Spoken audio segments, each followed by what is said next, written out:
السلام علیکم۔ اللہ رب العزت نے قرآن کریم میں جن انبیاء اکرام کے سبق آموز واقعات کا ذکر فرمایا ہے، ان میں سے ایک حضرت زکریا علیہ السلام بھی ہیں۔ ارشاد باری تعالیٰ ہے، زکریا اور یحییٰ، عیسیٰ اور الیاس یہ سب نیکوکاروں میں سے ہیں۔ حضرت زکریا علیہ السلام حضرت سلیمان بن داؤد کی اولاد میں سے تھے۔ اللہ تعالیٰ نے آپ کو بنی اسرائیل کی ہدایت اور رہنمائی کے لیے مبعوث فرمایا۔ قرآن کریم اور سیرت و تواریخ کی کتب میں آپ کی حیات مبارکہ کے بارے میں تفصیل سے موجود ہے۔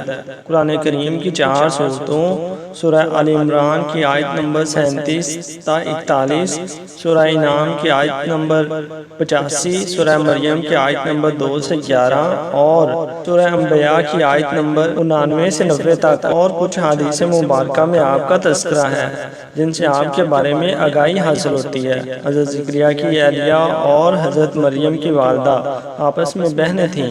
یوں حضرت زکریا علیہ السلام حضرت مریم کے خالو تھے۔ آپ نبی ہونے کے علاوہ بیت المقدس کے امام، خادم اور روحانی شخصیت تھے۔ لوکا کی انجیل میں اس منصب کو کہان کہا گیا ہے۔ دراصل بنی اسرائیل میں کہان ایک مذہبی اور روحانی عہدہ تھا جس کے ذمہ ہیکل سلیمانی اور بیت المقدس کی مذہبی رسومات کو انجام دینا تھا۔ آپ کے والد کے بارے میں مفسرین نے مختلف اقوال تحریر کیے ہیں۔ حافظ ابو القاسم ابن عکاثر اپنی مشہور کتاب حافظ میں فرماتے ہیں کہ آپ کے والد محترم کا اسم گرامی برخیہ تھا۔ حضرت مریم علیہ السلام بھی آپ کے خاندان میں سے تھیں۔ جب وہ پیدا ہوئیں تو ان کو منت کے طور پر ہیکل کی خدمت میں پیش کر دیا گیا۔ حضرت زکریا علیہ السلام جب مریم کے حجرے میں جاتے، کھانے پینے کے بے شمار بے موسمی چیزیں پڑی ہوتی۔ جب آپ علیہ السلام نے ان سے پوچھا کہ یہ کہاں سے آئیں، تو بی بی مریم علیہ السلام نے جواب دیا کہ اللہ تعالیٰ جب کسی کو عطا کرتا ہے تو بے شمار رزق عطا کرتا ہے۔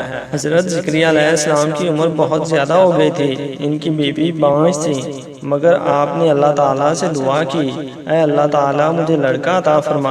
اللہ تعالیٰ نے آپ علیہ السلام کی دعا کو قبول کرتے ہوئے آپ کو ایک بیٹا عطا فرمایا جس کا نام آپ علیہ السلام نے حضرت یحییٰ رکھا۔ آپ علیہ السلام کا پیشہ بڑھئی تھا۔ اسرائیل کے لوگوں نے آپ علیہ السلام کو شہید کر دیا۔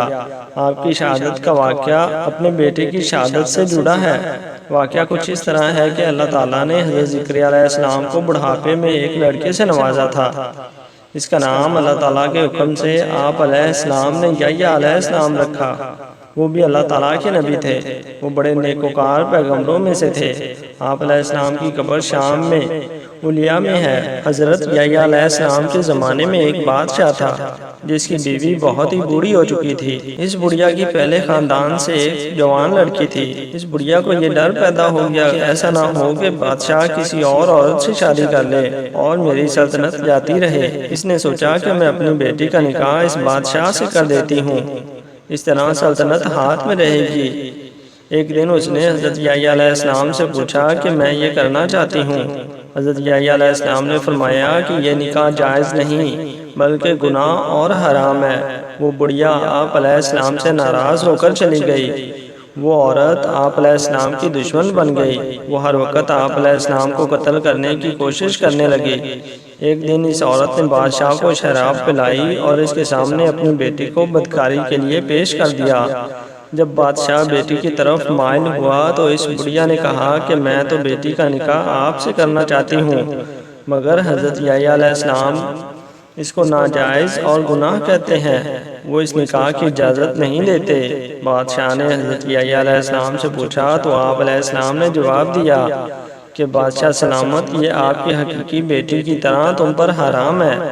بادشاہ نے جلاد سے حضرت یحییٰ کو شہید کروا دیا۔ جب حضرت یحییٰ علیہ السلام کو شہید کر دیا گیا تو آپ علیہ السلام کی کھوپڑی سے آواز آئی کہ اے بادشاہ، یہ آپ کی حقیقی بیٹی کی طرح ہے، یہ لڑکی تم پر حرام ہے۔ جب حضرت یحییٰ علیہ السلام کو شہید کیا گیا اور ان کے والد جو کہ نبی تھے زکریا علیہ السلام، وہ بہت ہی بوڑھے تھے۔ بنی اسرائیل میں زکریا علیہ السلام کے نام کے 2 نبی گزرے ہیں۔ ایک کا ذکر قرآن مجید میں آیا ہے اور دوسرے کا ذکر قرآن مجید میں نہیں آیا۔ یہ وہ زکریا علیہ السلام تھے جو حضرت یحییٰ علیہ السلام کے والد تھے۔ قرآن مجید میں صرف ان کا ذکر کیا گیا ہے۔ یہ حضرت مریم علیہ السلام کے خالو اور حضرت عیسیٰ علیہ السلام کے زمانے کے نبی تھے۔ روایات کے مطابق جب بنی اسرائیل کے لوگوں نے حضرت یحییٰ علیہ السلام کو قتل کیا اور اس کے بعد ان کا ارادہ تھا کہ وہ حضرت زکریا علیہ السلام کو بھی شہید کریں گے۔ جب زکریا علیہ السلام وہاں سے بھاگے، راستے میں ان کو ایک درخت نظر آیا تو انہوں نے اس درخت سے پناہ مانگی تو درخت پھٹ گیا۔ آپ علیہ السلام درخت کے اندر داخل ہوئے تو آپ علیہ السلام کا دامن تھوڑا سا باہر رہ گیا۔ شیطان نے لوگوں کو کہا کہ حضرت زکریا علیہ السلام اس درخت کے اندر موجود ہیں۔ ان لوگوں نے اس درخت کو آرے سے چیر ڈالا، جس کی وجہ سے حضرت زکریا علیہ السلام بھی ساتھ میں ہی چیر دیے گئے۔ اس طرح انہوں نے آپ علیہ السلام کو شہید کر دیا۔ اس بادشاہ کا نام بخت نصر تھا۔ وہ اپنی ہی بیٹی سے شادی کرنا چاہتا تھا۔ اس کی بیوی نے اپنے شوہر بادشاہ کو شراب کے نشے میں حضرت یحییٰ علیہ السلام کو شہید کروا دیا۔ بنی اسرائیل کی قسمت کے بارے میں بعض روایات میں لکھا ہے، قرآن کریم میں اللہ تعالیٰ نے ارشاد فرمایا، یہ قوم انبیاء علیہ السلام کی قاتل تھی۔ اگرچہ اللہ تعالیٰ نے بنی اسرائیل پر انتہائی انعامات کی برسات فرمائی، مگر ان سب نعمتوں کے باوجود بھی یہ قوم اپنے گناہوں سے باز نہ آئی اور انبیاء علیہ السلام کو شہید کرتی رہی۔ ان شہید ہونے والے انبیاء میں سے ایک حضرت زکریا علیہ السلام بھی تھے۔ حضرت زکریا اور حضرت یحییٰ کو بخت نصر نے شہید کر دیا تھا۔